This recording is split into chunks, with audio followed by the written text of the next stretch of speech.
Welcome again to our listeners to another episode of Travel Living with your host. I'm Polo Lam. Today we have another very special guest, my bro from the Netherlands, Tobias. We're going to talk about his experience as a English language assistant, as a non-native speaker in Spain. So yeah, it's gonna hopefully inspire more people who, even though they might not have the passport or as a native, they can still do this program and move to Spain or any other European or even the globally other countries. So yeah, without further ado, please, Tobias. So who are you? Yeah, man. So, hey, Polo. Hey, I'm Tobias. 30 years now. I started doing this program about 3 years ago. Yeah.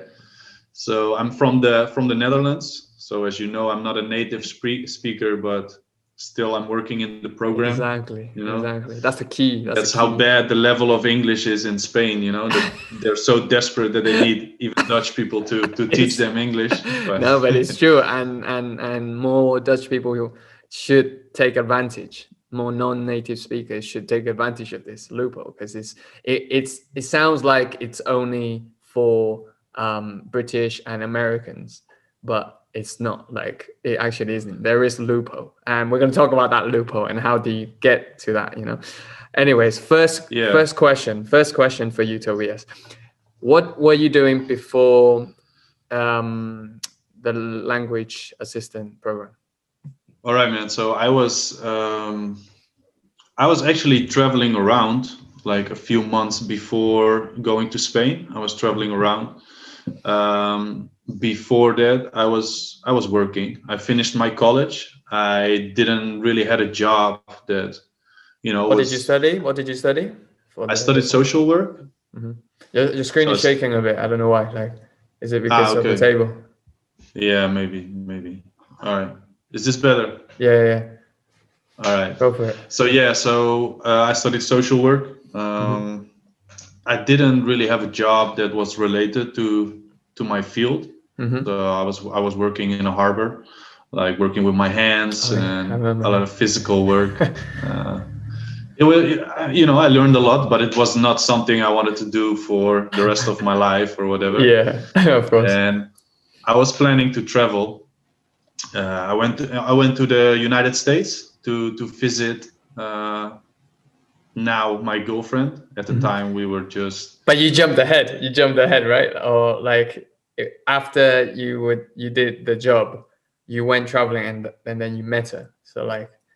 It was actually during the job, like, so I went traveling in the summer, and the year before in November, I went with a friend to Rome, just, on a holiday for like 7 days. It was very, very random, and I met Courtney there, my girlfriend. So I met her there. We had a great time. We stayed in touch, and yeah, we weren't really thinking like anything would come out of it, but we stayed in touch, and she visited me in the Netherlands for 2 weeks. And then in the next summer, I went in June. I went for 6 weeks to the States to visit her, and we traveled around. We fell in love, and I love how you make it sound normal. You make it sound so normal. And I bet anybody who's listening is probably like, nah, that doesn't sound anything but normal. Like. No, I know. When I tell the story, I always get like, you try to make it sound normal. Yeah, it's more because I already told the story so many times, Of course. So it's very normal for me and for Courtney, but I know, like, it's kind of special for sure. Special because you went on like a small, typical summer trip, just to have fun and whatever, and then somehow you met her at a bar. Was it like with her other friend? Yeah. She was with some friends she met on her trip too, and I was with my friend. Well, actually, it was through a Tinder date. you know. Exactly. So you got to Because my promote friend Tinder. my friend was on Tinder, and he met these Turkish girls, and we just met up at the bar. And Courtney was a friend of the Turkish girls, and Imagine. that's how we met. So we met like secondhand through Tinder. Yeah, Like hashtag Tinder. Call them out. yeah, Call them out. So then you can tell the special story. But definitely, like that's why we want to inspire more people to even just to travel, even if it's not for yeah, good. man, I mean, for sure. you just don't know Because what's gonna happen. I mean, it literally changed my life. It literally changed my life. Yeah. Exactly. So yeah, how did it change your life? So you met her. Okay, obviously you went to the States. You visited the States for 6 weeks? Was it? Yeah, I went for 6 weeks to the States, and we travel around in the States, Exactly. which was also great. And that was the trip where I asked her to be my girlfriend, and she said yes. So Nice. You yeah. did it. You did it. And then how did that lead to obviously the English language assistant thing, etc. How does it work? Let's get into the details so then the people can learn. Yeah. Okay. So it was never my plan to do this program. I didn't even know about the program, but Courtney, my girlfriend, she was planning to do the program and moving to Spain. And at the time I was traveling through Europe for about like 2.5 months or something. And she texted me, she said like, hey, so I got this email from the program, and they are looking for more teachers or more language assistants. And if you are from this and this country, you can also apply. So she said, well, if you're from the Netherlands, you can also apply. So I was like, okay, let me think about it. And yeah, I just decided. What's the name of the program from her side? Because maybe there's a different name. Because obviously I did it through the British Council. So like her program, what was it through? Was it like an American version of? Um, to be honest, I don't know. It was like the name of the program. Yeah, when you applied, didn't you apply? Like in the end, you applied, right? Yeah. So sorry. It's just Auxiliares de Conversación España. That's what the program was called. Yeah, I just heard, but I thought it was like that was like the name of the program. Do they have the website though? Yeah, it's all in Spanish also. Oh, it's all in Spanish. Like it was all in Spanish, yeah. Because when I did it, the one that I did, it's all English and it's structured by the British government. Okay. That's why I'm asking because obviously Courtney did it through the American side of things, which might be different. That's why I wanted to know. And you said there's certain countries that can do it, but obviously not every single country. So what are these countries that can do it? So I don't know exactly all the countries, but so the Auxiliare program also has different languages, right? There's also German, and there's also French that I know of. But for English, to do the program in English, you can be from the Netherlands. There's an Auxiliare in the city where we're living now. She's from India.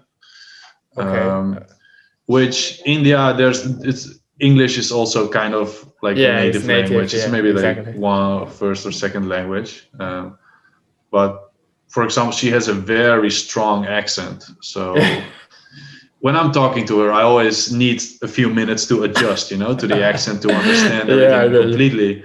So, I mean, Australia, of course, right? Yes. First language English. I think maybe even some countries in Africa, but I'm not sure. Yeah, maybe. Sure. Yeah. I think Belgium is one of the countries, but in Belgium they also speak French, of course. So they have advantage. You can even do 2 jobs. Yeah. I don't know if that works, but that could be another loophole. Maybe you can offer yourself as the French and maybe even German, because they speak German. So no, or like in Belgium nobody speaks German, or they do. as well? No, not really. Yeah, maybe close to the border, but it's not like an official language in Belgium. It's more No, it's Dutch, like French, and yeah, English. it's French, and they call it Flemish, which Flemish. is Dutch but with a different accent, Hmm. kind of. But nobody wants to learn Flemish. No, and nobody wants to learn Dutch either, you know. Even. So yeah, yeah, So if you're Dutch, learn very good English, learn very good French, or yeah, for German, sure. or even German, and Yeah. then become a language assistant. Okay, so you applied. What was the process? What was the selection process? How did it work? So my process was pretty easy because they were kind of desperate for new language assistants, and Courtney just sent me like the application, and I just filled it in. And sorry. Yeah, and I'm European, so it's quite easy, you know, with like visas and whatever. So I could just move to Spain, and you know, it wouldn't be a problem. 100%. If you're from outside of the EU, of course, it would be a little like a bigger thing because you need a visa and everything. Um, but for me, it was just writing a motivation letter, giving them some, well, obviously some details about me, sending them my degree, Okay, yeah, my because you have college degree. to have a university degree, right? Yeah, so you have to, Minimum. yeah, exactly. So that's the minimum requirement. Like you No, have to have maybe you a don't degree. have to have graduated, but you need to be at least be at university. That's how, in my case, was, because some people who were still at university, like second year of university, they can do it as well. I think you need at least a bachelor. Or sorry, how do you call it again? Yeah, it's a bachelor. Yeah, or It is a yeah, or you're right. Or you can be at the last year of last your years, exactly. yeah, yeah. So you don't have to have graduated to do this. You can take this as like I would just fill that in as well, like the Erasmus Plus program. So Exactly. it will be classed as an internship, working in another European country. If you're from Europe, obviously, I don't know about the rest of the world, what kind of programs they have, but in Europe, it's the Erasmus Plus, which gives you extra money on top of what you already have, which is great, obviously. Yeah, for sure. So yeah, how much? So yeah, let's talk about how much do they pay you? How long do you work? What was it? Okay, so the first 2 years I did this program, I worked for 12 hours a week, which is, you know, it's not a lot, of course. Yeah. But I mean, the hourly pay is quite good. I work 12 hours a week. I get 700 euros a month, which in Spain is enough to live off. It would be nice to have some extra income, of course, but I mean, with 700 euros a month, you can live, like for sure, you can live. Where were you? The first place? Where did you go? So the first year I was in Menorca, the Baleares. So that's where I worked 12 hours a week. The year after, I was in Gran Canaria, where I also worked 12 hours a week. And this year I'm in Galicia, where I work 16 hours a week. And now I get paid 933 euros, I think. Yeah. Nice. And yeah, of course, considering the hours you work, it's nothing, absolutely nothing. Like, yeah. I mean, yeah. And you don't even need a qualification technically. You just need to have a degree, or you're at university. So it's a great opportunity for anyone who wants to try and use this as a obviously way to travel and live in another place. And it's not just Spain. It could be anywhere else. Did you get to choose the place you were going to? So you can choose. In my case, we could choose a region. Yeah. So there are like different regions. For example, there's a list. I think there's a list of regions, and you can choose like list 1, list 2, list 3, something like that. And then the next choice is a little more specific. But there's like a big chance you will not get exactly the place or. That's the downside, right? You know? Like that's the downside, yeah. But you have to, so you have to be open-minded. Like to where you're going. You can choose your country, like have in mind your country, obviously, but then where exactly, then yeah, you got to probably just hope Yeah. and choose Yeah. those three places that you think you would like to be in, and then just be open-minded, right? Like Exactly. So, for example, the second year. So when you're with a partner, you can like in the application form or in the renewal form, you can say like, "Hey, we're together," and 100%. That's important. they will put you together Mhm. like somewhere where you can at least live together, and maybe you will have to travel a bit to your school, but they will do their best to place you together, and that 100%. has been working out so far always. So Yeah. that's good. So 100% like try to ask, right? Like if you got any special requirements, Yeah, for sure. for your personal situation, then just ask and see if they will allow it, So Yeah. that's a very good advice, actually. Like, Yeah, sure, yeah. So, so for example, last year we were in Gran Canaria. So we chose the region, the Canary Islands, and we didn't know where we got placed. yeah, So we got there's seven placed in Gran islands. Yeah. Canaria. So there are 7 islands, yeah, like Exactly. because Yeah. Well, that's where you've we been living met. there too. Yeah, exactly. That's where we met. Yeah, Seven. Yeah. yeah, So man. there's 7 islands, and there's like 1 million different schools you could be placed in.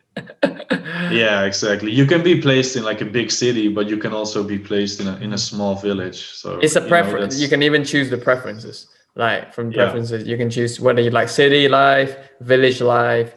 I don't know if there's another one that you can choose from, but yeah, that's the two that I remember. I mean, obviously, most people do choose the city, so you have to play around that as well. Like thinking, okay, for example, everyone's going to choose Barcelona, everyone's going to choose Madrid. What's the chance of you actually getting that? Which is very low. So you Yeah, might have to be exactly. more open-minded and choose smaller cities.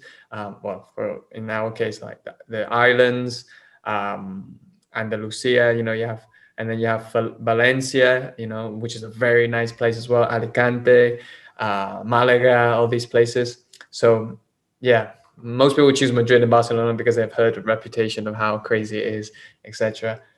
Yeah. You're probably not going to get it, especially your first year. I think that's what people told me, is that your first year, like the bigger cities, you're definitely not going to get. It's in your second year, then you can apply for it and see if you get it. Yeah, you have a little more like Of a a little chance, more yeah, input. because they know that you already done it and you successfully completed the year. You got good feedback from the school. So yeah, then they probably give you more of a chance to actually get it. But yeah, Exactly. So the first year you were in Tenerife, right? yeah. So I picked three as well. I picked first. I picked Madrid because I really wanted to go to Madrid, but I knew I had no chance anyway. So I picked Madrid, the Canary Islands, and then Melilla, which is the Morocco territory. Okay, The Spanish territory in Morocco, which is as exotic as it got. Like I didn't even know where these islands were. I didn't know what the Moroccan place was like. But I said, you know what, fuck it, like let me just try. yeah, And for then sure. I ended up in Tenerife, in the middle of freaking nowhere, like on the mountain on the island. So that was a crazy experience, which obviously I probably talk about in the future. But yeah, like I don't know. In Mallorca, you were in the city or you were in a village? Menorca. Yeah, I Menorca. was like in the second biggest city on Menorca. Okay, Like so you're fine. it's not like a real city, but it's Of course, like it's a for town. island understanding. Yeah, it's like a town. It's like a big Big town. town. Yeah, Mhm. yeah, for sure. Yeah. So talk us through how that was. What was that like? You arrived there. How did you find your accommodation? I knew there was like a lot of confusion about where you were going to be, etc. Because yeah, it's a mess Yeah, sometimes. for me it was a little weird. So this was also one of the downsides, and Mm-hmm. it almost made me go back to the Netherlands actually, because first they said like, okay, you can come to Menorca, be with your girlfriend, and we'll have a spot for you for sure, like 100%. Like every year there are a lot of spots like left in Menorca, so just come here and we'll find you a spot. So I was like, okay, you know, for sure, I will come. And then okay, so I came to the island. We first booked Airbnbs, you know, to look around a bit, look for places where we want to live. We found an apartment quite soon, like after a week. We found an apartment. So I signed the rental contract. The next day, I get an email from the program saying, "Hey Tobias, yeah, we're sorry about it, but actually we don't have a spot for you here on Menorca, on the island." Boom. So Punch in the face. Yeah, that was a punch in the face. I was like, man, you gotta be kidding me, right? This can't be real. And I talked to them, and then they said, well, actually we have a place on Mallorca for you. Another fucking island, like another island. They said, like, yeah, you could go with the boat from Menorca to Mallorca every day and go back, which is like 2 hours with the boat, like going to Mallorca and then going back to Menorca. I was like, nah, hell no, I'm not gonna do that. Were you speaking to Spanish people? Like at that point, was it the Spanish like organizers? It was Spanish organizer who spoke English. Not great. Imagine. But she spoke English. The organization in Spain. That's what you have to look out for. Exactly. Don't trust 100% what you're gonna get. Never know. You never know what you're gonna get. Keep an open mind. Yeah. So, but then they said, oh, actually we do have a spot for you. 2 days later they said, oh, we don't have a spot for you. There was one spot, and there was another guy from the United States coming also, and you know, he had a preference because he was a native speaker. But they said, because you are already here, it's going to be like a 50-50 chance. And in the end he went to Mallorca, and I just stayed on Menorca. Of course, it makes so much more sense, like, because he hasn't got anything yet. But yeah, that's as you were saying, like, that's not just the downside. It's just you got to be prepared for these circumstances, and you got to work around it. Like, even, you know, you shouldn't expect the organizer to think how to do it for you. You should even think, how can I persuade the organizers to make it so then I win and the other guy don't lose, basically. You'll always have to think for a solution. Exactly. Because the Spanish people can be a little like, nah, sorry, that's just how it is. But then when you hand them a solution or a plan B or whatever, then they're like, oh yeah, maybe we can do it like this. 100%. I can't, like, I probably faced that as well when I did face that, because obviously I was doing my own side business. You know, like the plan was to do 12 hours or 16 hours teaching so that I can survive, and then I could run my business at the same time. And how do I do that? Well, I had to arrange with the school to say, look, I'm not going to work 1 hour on a Monday, 2 hours on a Tuesday, and then, you know, going in every day for 1 hour. So I told them, just try and like put it all together. And I was working in 2 schools because it was a very rural village, so they shared my time, and they had to really organize, like, you know, the timetable. So then I was able to go to the classes that they wanted me to be in, and also obviously I asked for them to have it on the fewest days possible, and so they made it somehow in the end 3 days. So I only worked 3 days a week, so it was perfect. And I had plenty of time after work. After work and on the days I was off to run my business at the same time. So yeah, definitely ask and think of the solution. And don't be afraid. I think that's a normal thing that they expect you to do, instead of just be like, whatever. You know, that won't get you to a favorable position, right? No, exactly. I mean, you're doing this thing because you want to do it, so you shouldn't let it stop you, like some Obviously you have to compromise, like for sure. Have to be open-minded in that way, but then at the same time you should definitely fight for your rights. It's true. But yeah, yeah. it's true. So, okay, the next question will be because a lot of people are concerned most of the time about finding friends.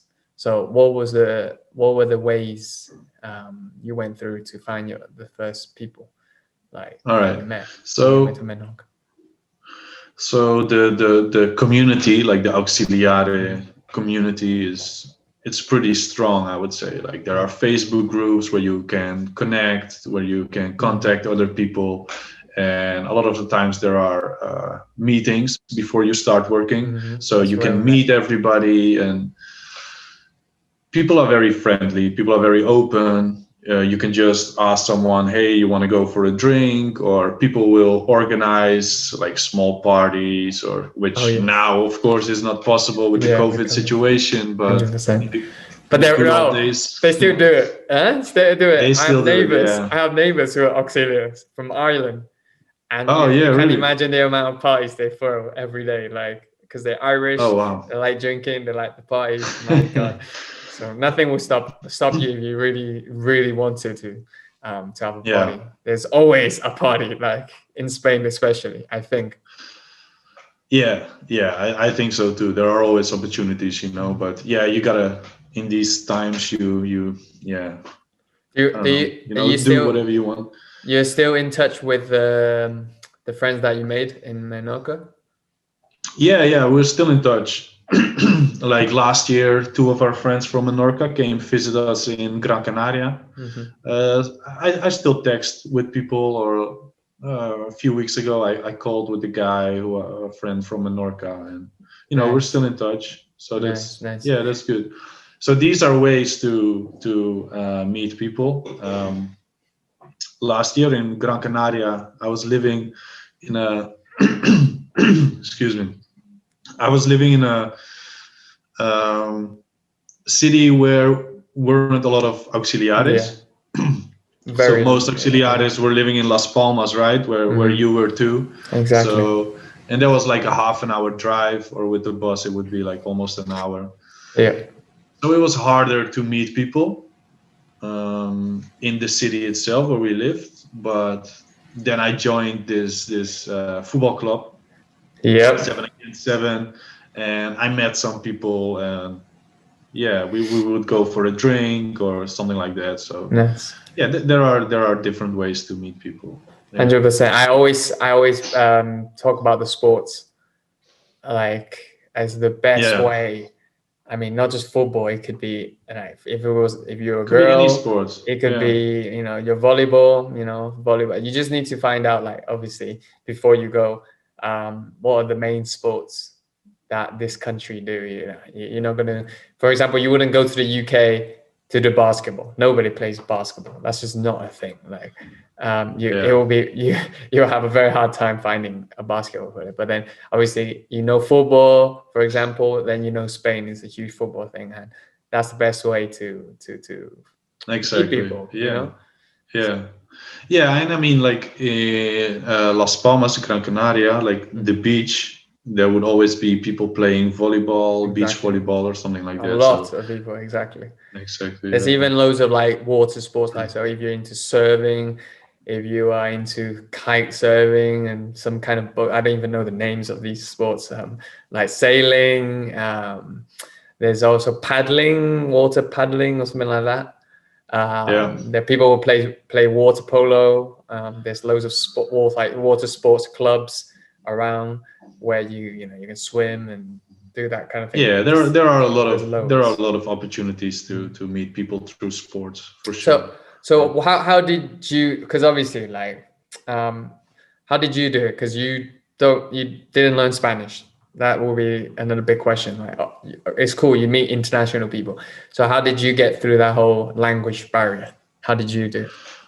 Yeah, so I didn't speak a word of Spanish. I never studied Spanish, so it was all new to me. Like almost everything was new to me. Of course, you always know a few words.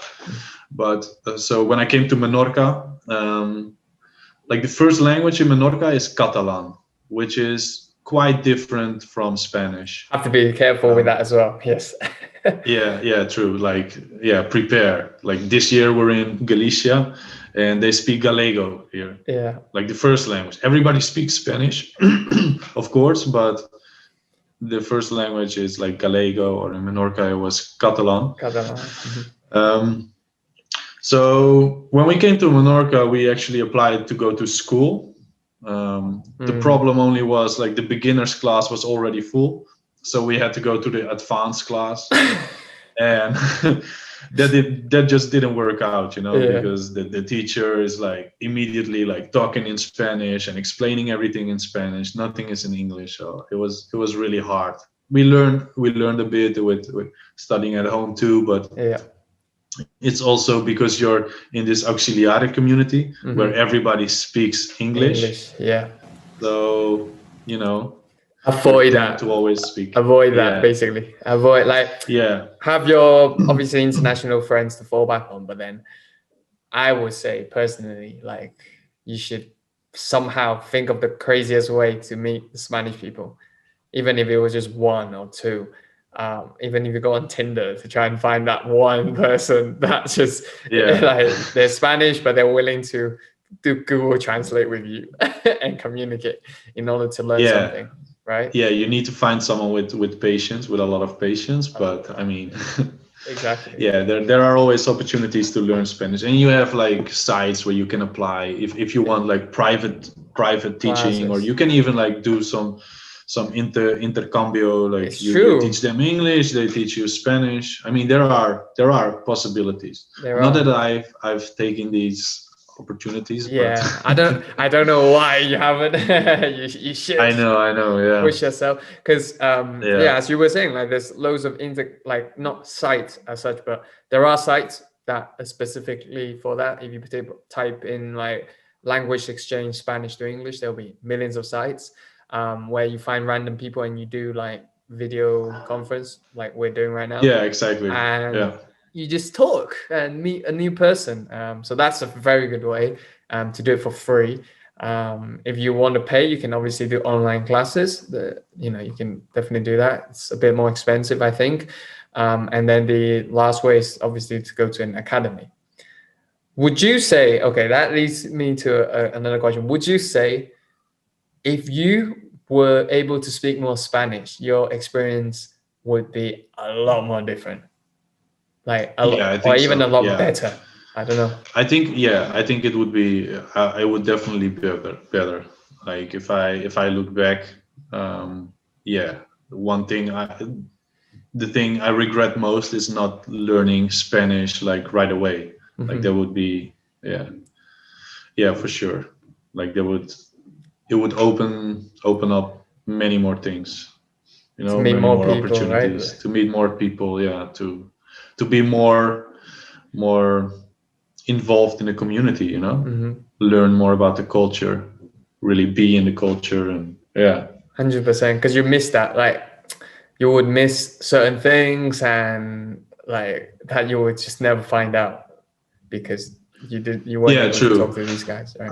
I have to say, like, for example, our first year on Menorca, we had this auxiliary community, so we would always come get together. It would be mostly speaking English, but there were also a lot of people who were living already on the island for quite a while. So there would always be people from the island, like Spanish native people, who would always, most of the times, also spoke some English, but also a lot of Spanish, so you learn also Spanish. As in the guys that were within the group that wanted to learn English, the locals who wanted to learn English. That were not really like wanting to learn English, but they were just auxiliares that were already living there for a while. They had Spanish friends. Oh, so we would meet like the locals through other auxiliares, And of course, in the school, like in with the schools, teachers, there's a lot of chances that you could actually hang out with the teachers. If you spoke more Spanish, it's more comfortable to be able to talk to everyone. Yeah, for sure, that's true. How did you like travel around? Like you traveled around Spain in general. So how did you do that when you arrived to Menorca Um, first? so in Menorca, it was, I mean, on the island, it would just be with the bus, and public transport isn't great in Spain, at least not on the islands, and here in Galicia neither. But we didn't have money to buy a car or whatever, so we would just go by bus, or we would go with the plane to the mainland, or to Menorca, or with the Mallorca. Talk with about the boat. discount. Talk about the discount. Yeah. So there's a discount. If you live on an island, you can apply for this discount, and it's like a 75% discount, I believe, to go by plane or even by boat too. Mm-hmm. Yeah. So, but the discounts only counts if you're a European citizen. Mm-hmm. So Courtney, my girlfriend, for example, she's from the States, so she couldn't get the discount. But when we would travel like by plane, we would just like select the option resident That's discount. The trick, guys. That's the trick. That's the trick.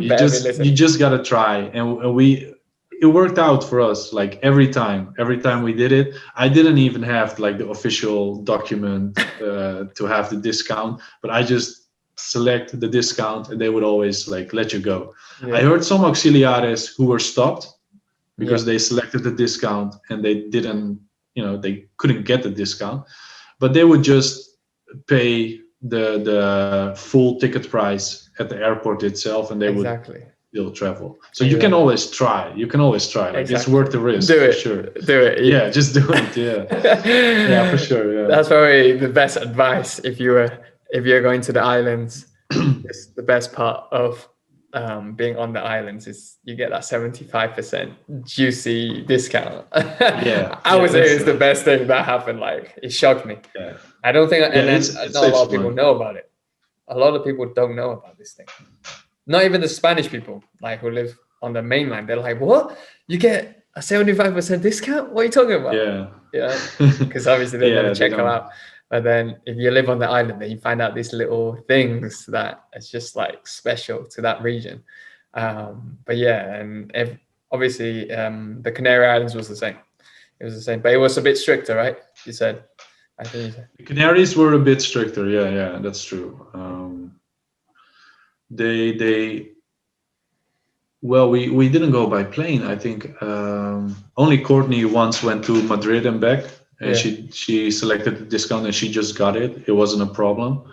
But I heard stories from other auxiliares that they were stopped a lot, like at the airport. So be careful. Like if you see like a ticket of 300 euros and you think like I get a 75% discount, so I only pay 75 euros. Be careful, because when you get stopped, you will have to pay the 300. 300, exactly, and that's a lot. That's quite a lot for an auxiliary. Exactly. Sure. Unless you're doing some kind of drug dealing on the side and have a load of money saved up, man. Yeah. Don't do that. Don't do it. Don't do it. That's crazy.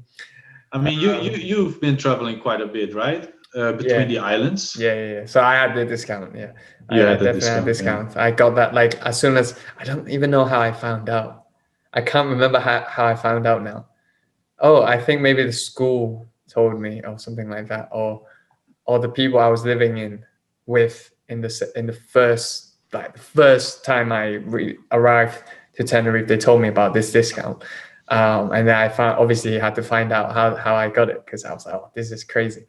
And basically you have to be registered in it's called empadronamiento. You need to be registered in one of the houses through the contract that you have, that you're renting, and then you have to be European, and that's about it. And then you have to print out or apply for the certificate, which is 6 months. It has a 6 month like validation date. So every 6 months you have to renew it, because obviously the Spanish people are not going to let you have it forever, but you can renew it. So exactly, it's a very good thing. I mean, 75%. I saw And a Ryanair good tickets that was €2. So yeah, that's good. That's good. And I think another tip is as soon as you get to the island or as soon as you get to the place you're gonna live, try to arrange everything just immediately. Like 100%. get your ID card, get your all your paperwork done immediately because sometimes it can take a long time Most of before the time, yeah. they If you don't live in the city, I think that's when it takes a lot longer. yeah, Because the city obviously is a bit more efficient, but the villages, exactly. like just Yeah. finding out where to go may take time, and obviously struggle. Like I will always say, the first month is adaptation and struggles, um, because you just don't know the place, etc. So don't expect to find friends and be partying in the first month. That's just not going to happen. The first month is going to be No. you figuring out what you should do, how to get the bus, how to get to school, Exactly. etc. Yeah. Right? Yeah, Yeah. I'm sure that's what Yeah. you did this And in Galicia as well. Like this time, this year. yeah. Yeah. I mean, this year we were like a little bit better prepared Yeah, also financially, so we could like buy a car immediately, and that's making things like way hundred easier for percent. sure. Like but yeah, we arranged our paperworks like almost immediately, so How would you advise people who can and who would like to buy a car? What's the process? um so yeah, it depends, like if you have any knowledge about cars or nothing or a bit, Of course, or of course. also first get your paperwork in order before you buy a car, because you need your You paperwork need it. to buy a car. They 100%. want you to be a resident in Spain, else Yeah. they will not allow you to buy a car. So Mhm. that's something The you need to first know, one. I guess. Mhm. Yeah. And then there are like secondhand sites, to look for cars. So you can even go to a garage, of course, but it's more What's the one you expensive. used? What's the one you used? I used Wallapop. Wallapop. Yeah, Wallapop. Yeah. Wallapop.es Now, probably. now it sells everything. Like I did, like I didn't know. Like I even well now actually now I know because I had to sell my car and I did it for Wallapop as well. But yeah, like Wallapop Okay. is a good one. Okay. Yeah. What do you Yeah. think? Like, is the things that you should look out for somebody who doesn't know anything about cars or whatever? Yeah, or secondhand cars. Um, yeah, man. So if you What's the don't know anything about cars, I would say like try to find someone who knows a little bit about cars.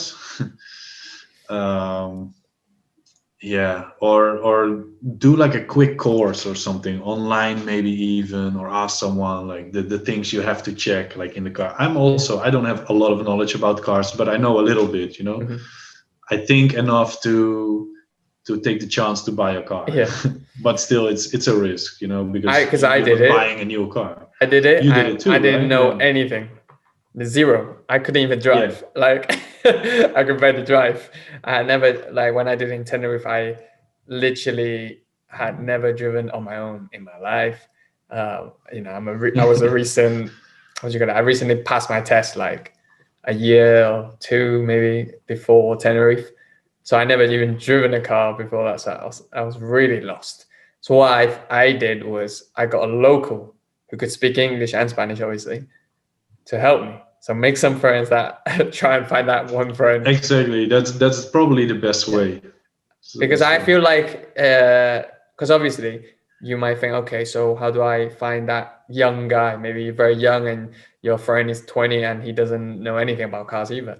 Well, maybe his dad or his mom will know it and they will help you. Like, I Yeah, think that's the yeah, way, for right? sure. Or even maybe ask like a teacher at your school Teacher, or something, yeah, right? Yeah, It's yeah. Because they will be always happy to help you. yeah. Yeah, that's a good Yeah. advice because they will know how to do it and they know obviously English and Spanish, so they will be able to For help sure, you. yeah, yeah, and maybe even someone at the school knows someone who is Oh, selling a selling a car. car, Which yeah, is a yeah, little more, yeah, it's a little true, more trustworthy, I guess. 100%. For me, I did it Yeah. through a WhatsApp group, like one the Erasmus WhatsApp group. Somebody was like, Okay. "Oh, I'm selling a car." I was like, "Oh, cool," and then I just started Yeah. talking. Yeah, so I did take a risk, but then his dad was the police, so I was like, okay, he probably isn't gonna trick me. Um, No, no, no. Okay. exactly. And it worked out, right? Because It did because My you drove second year it. doing the program, I rented the car from you, right? Yes. For about 7 or 8 months. So Yes, exactly. And then I still managed to sell it afterwards. So yes, it I was really worried that I wasn't able to sell it because it is a stress, like because you're not living in that place forever. So you do have a time limit to sell these things. yeah, And it's a process. You have to find the right buyer, the right price, etc., etc. So it is a frustration. So do everything early. Yeah, as you said, do everything early. yeah, Even the yeah, for selling sure. one, the selling process. Yeah. And you, Yeah, true. Yeah, yeah. Because also when you get to your city or your place, you want to like travel around, or you want to see things, but you can still do that, but just try to arrange everything as soon as possible. It 100%. just takes a lot of stress away, like in a Afterwards, in a yeah, later. Yeah, hundred for percent, sure.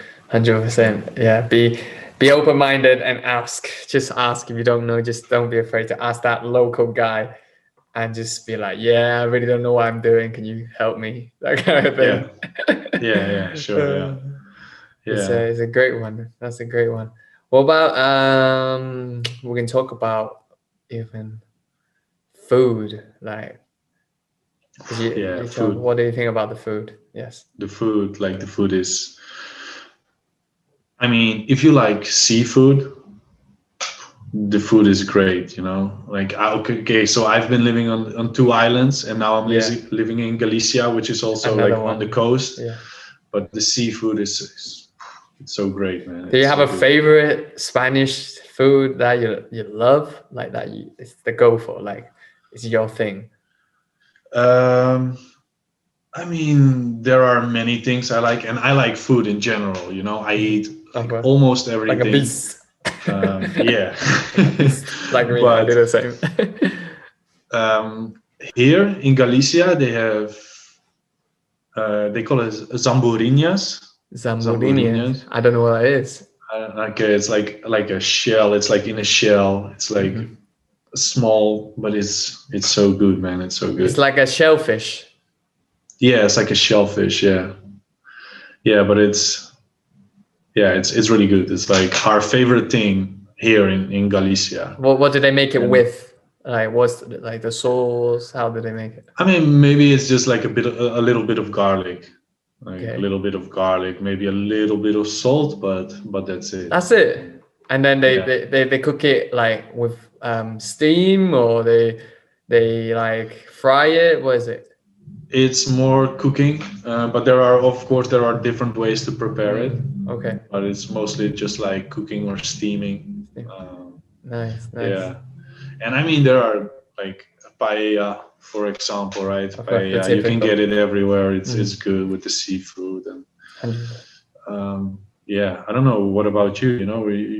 What is your like Favorite, typical yeah. favorite Spanish For food? me, it's hard. It's true. It's hard because I like a lot. I eat a lot and I eat everything. For me, ham, like Spanish ham, is definitely a Okay. luxury. Like ham and cheese, with the wine, it really is like you can feel the luxury when you eat it. you Yeah, know, it's true. Yeah, yeah.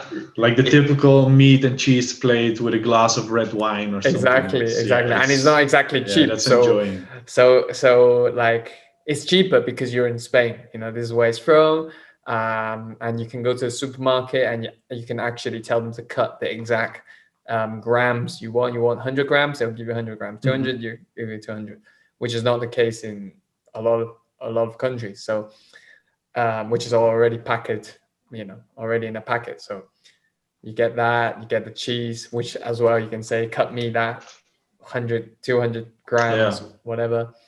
And then, yeah, I really like that. I really like that. Right now, I can't afford it. No, yeah. Yeah, I mean that's the well, you're not doing the program right now, so right? Exactly. So you have Exactly. Exactly. so it's Exactly. different Exactly. this Okay. So year for you. Yeah, yeah. I don't But know why it's just lagging like your screen suddenly. oh, and they eat a lot of. Oh, really? Okay. Yeah. I can hear you, but then Maybe like the your light is screen the is same. Maybe it's the frozen. camera. I don't know. You want to switch off your camera It's for still 1 second? frozen right now. Yeah. You want to switch it off? Oh no, now it's back. Yeah, just turn it back and see. Okay, Yeah, now it's good. That's good. I'm That's good. back. All right. All right. But yeah, what were you gonna say? I had one dish. We had one dish here a month ago or a couple of weeks ago. It's like boiled pig, and it's like Boiled a pig. typical dish here in Galicia. And you get now your screen is turning like a little greenish. Oh I yeah, can yeah, still that see you, but happens. Don't it's worry, that happens. I don't know why. Like, maybe I'm gonna have it's to complain to Zoom. I have no idea why, but yeah. ah. It's back. Okay, so we ate like boiled pig, which is a typical dish here, and it's like a piece of ear, a piece of nose, Uh-huh. a piece of the foot or the paw. You know, I don't. Yeah. It wasn't good, man. It wasn't good. That was like I the wasn't worst good. thing. No, it wasn't good. It wasn't That good. was like the worst thing we ate in Spain for sure. Like in I thought you were general, gonna we say like that. Yeah. everything, but that was poo. But you can always try it. You know, it's Yeah. an experience for sure. But it Yeah, wasn't.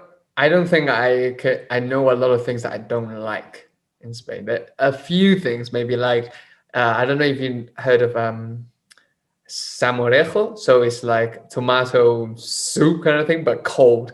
So like some people drink it even from a Yeah. packet, which is weird as hell. Yeah, I don't really like that because sometimes it depends who makes it, obviously. When a few times I tried it, I think it was just too acidic. Like it was like burning your throat a little bit, and it was just weird. Okay. Yeah, that I didn't like. Also in Madrid, there's a dish. It's like cocido, I think. Is it cocido or I can't remember. I can't even remember the name. Basically, it's like a stew with typical chorizo and beans. Yeah, it's a beans dish. So it's All right. really Yeah. thick. It's like a tapper like this, and then it's like beans and stuff. I Like don't really white enjoy beans, that. right? Yeah, White beans. yeah, and then Yeah. they Yeah. have like chorizo. I don't know. I don't really enjoy that like a lot. Okay. But those are the very few things that I don't like. It's rare. It's rare that It's you rare. don't. Yeah. Yeah, Yeah. Yeah. I think in Yeah. general the Spanish cuisine is pretty good. It's pretty good. And it's cheap. It's That's pretty good. Yeah, yeah. for sure. Yeah. One note. In Spain, they eat a lot of meat. Yeah, definitely. Like a lot of meat, a lot of pork for sure. So if you're a vegetarian, I mean, in the big cities, of course, you'll have enough Options.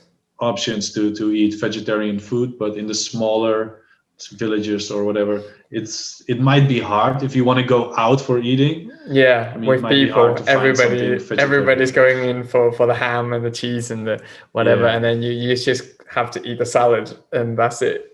In yeah, Tenerife, I yeah, think it was the worst. Like in the Canary Islands, that I think that's worst. There really, there's no concept of eating vegetables. Like I don't think. Like no. I think it's a very as you say, it's very meaty cuisine in every way. Yeah, yeah, for sure. Yeah. And I mean, now at the school I'm working, we have lunches at the school. Yeah. It's also because of the COVID situation. Children, we go a little later to school and we finish later. So the children have the opportunity to have lunch at school. Sometimes I have lunch at school too. Yeah. But there are almost no vegetables, man, in these school lunches.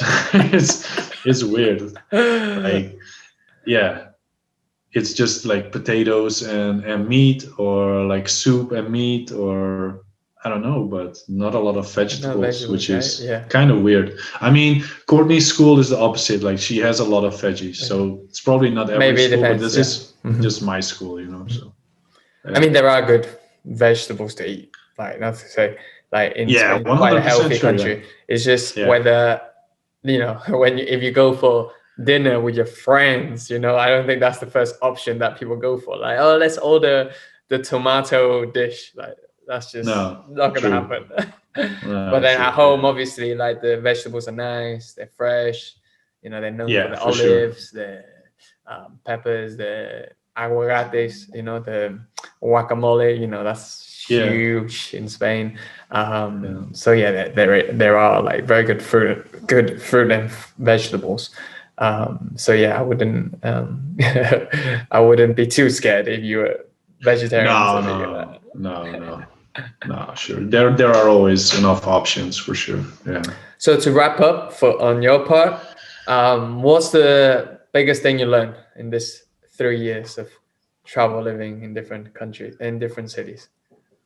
Oof, the biggest thing I've learned. I mean, As that a I can person, maybe? like.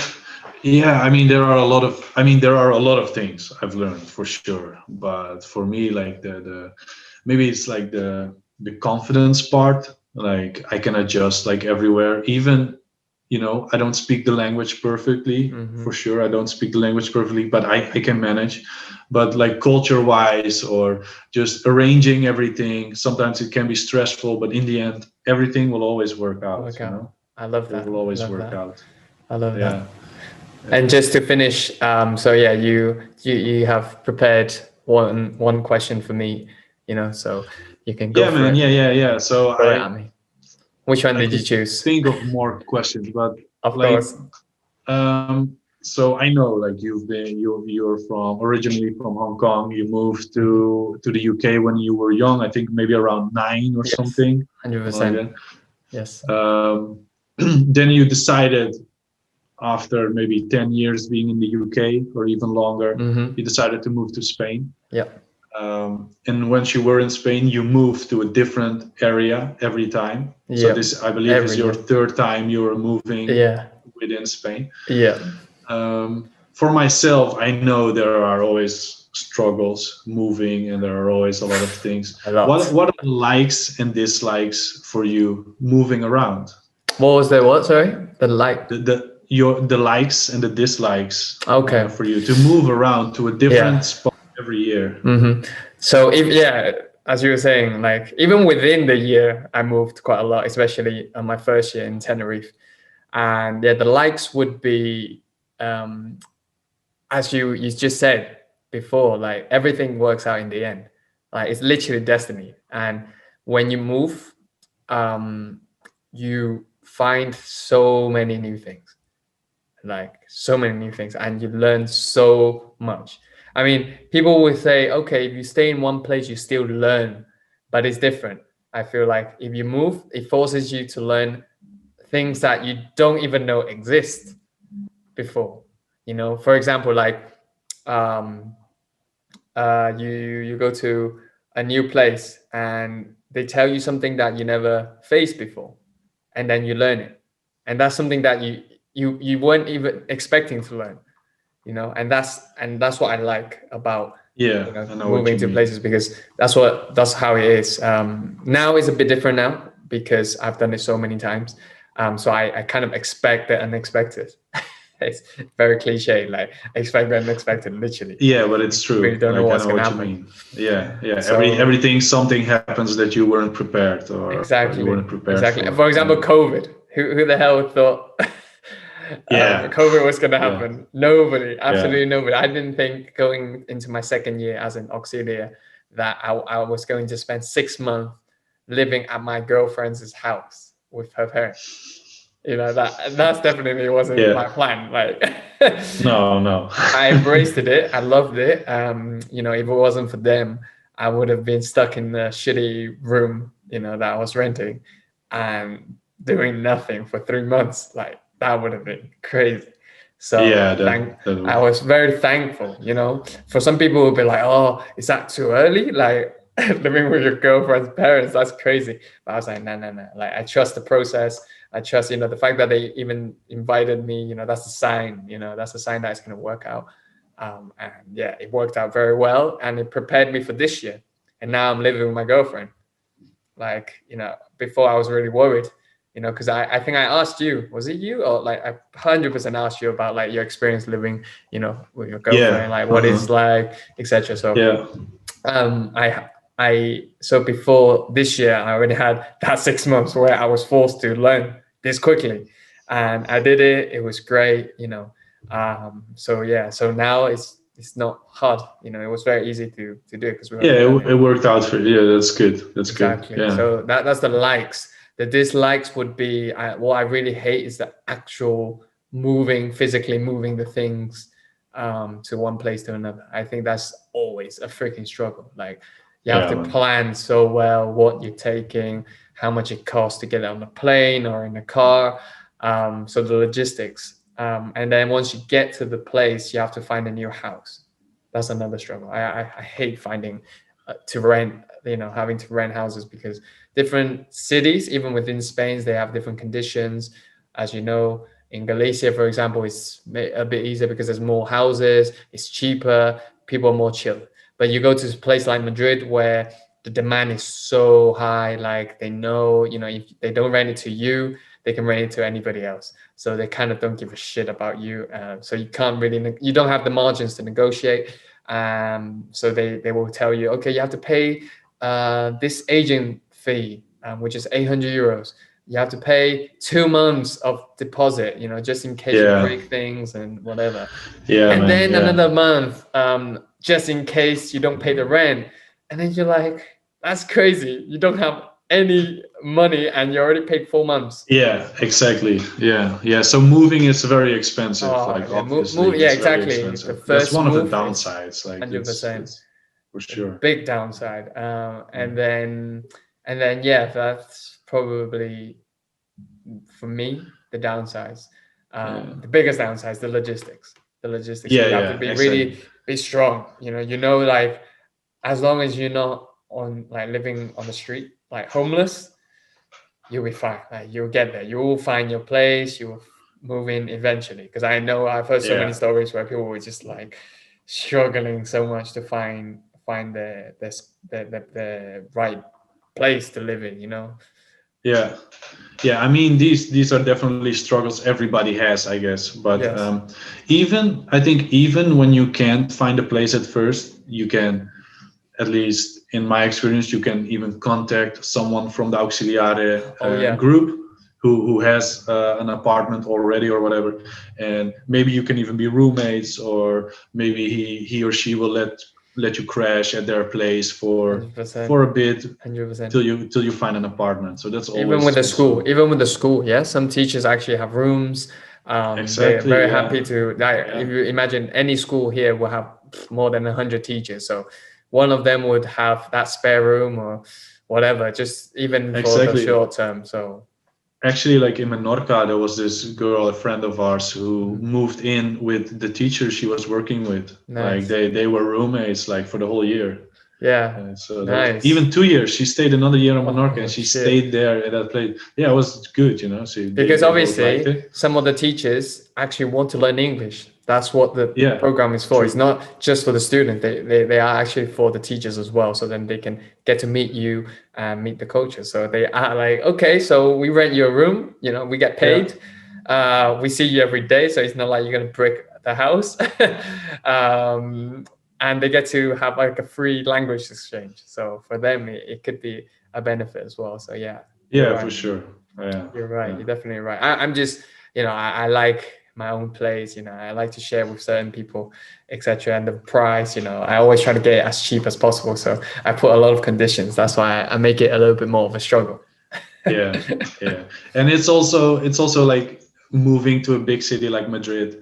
Oh It's yeah, it's probably a different. harder struggle because in my experience, like the 3 years I'm doing this program, we would No. just at first like book an Airbnb for like a couple of Mhm. days, and then we would go apartment hunting, and we've always had a lot of options. Mhm. Like we would always Yeah, have a it's lot of different. It's options. definitely different living But in a in big the city.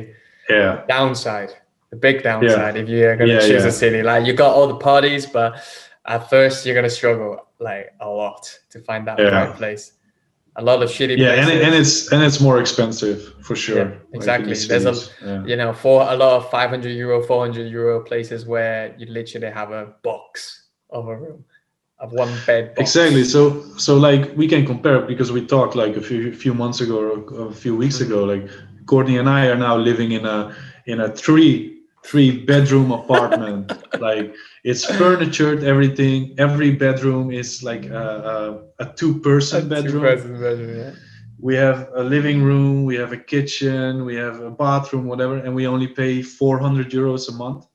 Crazy.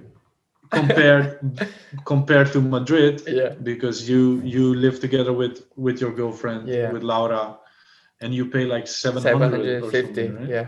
And that's cheap now because of COVID. Usually this would be 1,000 for sure, like because we're living in the center of Madrid, like the most center you can get. So yeah, it's huge difference. It's a huge difference. So there's the downside, like when you're picking, right? Like when you're picking, you know, like maybe you do want to go to a more rural place, even though you don't have that huge party, because it's just cheaper. You got to do more things in the end. Financially for sure, but I think if you're alone, especially if you're alone, okay. I think I would prefer a big city, you know, because it's just easier to meet people, and 100%. the parties are there, you know. So yeah, 100%, 100%. But anyways, thank you so much, Tobias, for being here, man. Yeah, it was fun. It was Bro, fun. like, Thanks appreciate for it having a lot. me. And the next one will be with Courtney, 100%. Courtney has a lot to say about her experience, which is a completely different perspective. To the same, it's crazy. Like it's the same experience, but she has her like own perspective. You know, the US, her own story. Exactly. For sure. So definitely interviewing her. Probably in the next few weeks. Once I edited all these videos that I have already. But yeah, thank you so much. I hope the listeners learn a lot about travel living as a non-native English speaker, as a language assistant in Spain, or anywhere else, you know, that they're trying to move to. And yeah, I hope we inspired some more people. And thank you very much. And goodbye. See you in the next episode. So that was the end of this episode. Hope you learned a lot about the art of travel living. Make sure you give us a follow, subscribe, and likes so that I can make more useful and fun content for you aspiring travel livers.